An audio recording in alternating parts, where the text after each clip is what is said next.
Welcome back to the brewing class.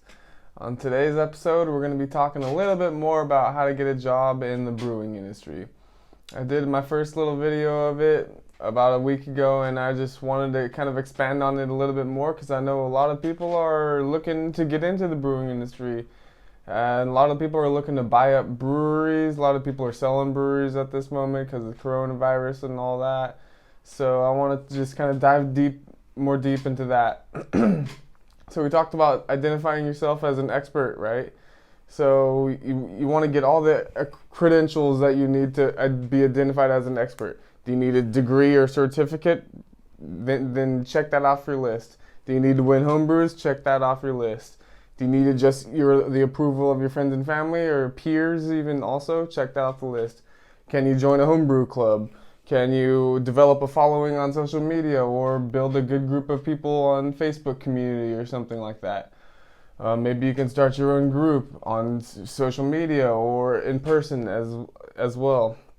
This is how you kind of leave your mark within the brewing industry, and it draws attention to you. And it advances you along the way, like things such as the Cicerone program is good for that too. Another check in the box. Do you need it? Not truly. It's good to have, but we all know once you're in the job, that's when you really learn what you're going to do. So the only way to learn is by doing. I'd rather have someone that does and tries and tries and tries than someone that has all the book smarts. The best way to success is to keep trying and keep failing. Now let's get two people we have, right? So let's say I'm the owner of a brewery. We're looking for a new assistant brewer. If I'm the owner of that brewery, which will be the case very soon here, what I'm going to be looking for in that assistant brewer is generally I'm going to be looking for, I would rather have someone younger age, shoot them up to a brewer position, then a head brewer, and then general manager or whatever the management ladder is going to be in that business. But at the bottom, you want them to be a little bit younger so they can stay with you for the long run. That's the ideal, right? That's the best customer or the best employee. If you don't care if they're just there for a year or two, it doesn't matter age. But the price point you're going to be looking at to get into as an assistant brewer can be anywhere from minimum wage, it could be that low, all the way up to maybe 24 at most dollars an hour as an assistant brewer. That's the max, I would say, the very max. And most assistant brewers are probably making like $18 an hour, working maybe 43, 42 hours a week. Typically pretty early mornings. Not the easiest of jobs, lots of cleaning. You start to learn the process. You open this valve at this time, you shut off the CO2 at this time. You start to learn the ins and outs, and things just start to come into your brain as you're getting taught them, hopefully from the head brewer.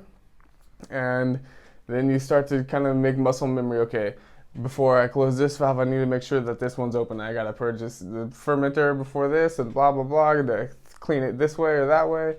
These little things come to you as an assistant brewer, the basics of professional brewing. What I'm going to be looking for is, has someone gone to breweries and done practice brews with these breweries? That's something else you can do. Hit up your local brewery and try to get in on one of their brewers and just see how it goes. And maybe they'll let you do hands-on stuff, maybe not. I've been to some in Northern California where I've definitely had hands-on. And yeah, that's another good way to stand out in front of a crowd. Start your little business around home brewing or pro brewing, or become a social influencer on social media or in local homebrew clubs. How can you get people to hear about your name? And if they search your name online somewhere, are you important? Do people know you? People look at that stuff. As well as you should have some sort of degree. It doesn't like a brewing degree from Siebel is good, for the brewing class is good. It means that you went through a strenuous amount of time to educate yourself on the importance of brewing, and that's just the dedication, just like your college degrees, or but not that important. Cicerone, not that important. Have you tried a lot of beers? Do you know all the different beer styles? Do you know how to brew them? Learn all that stuff if you can. Keep drinking different beers, trying them, checking out the culture and tap rooms and the brewers. Keep talking to the brewers. Get important on Reddit, pro brewers, subreddits and all that. Be important on social media if you can. But yeah, that's just a little bit more 5 minutes of how to get a job in the brewing industry. Peace. Bye.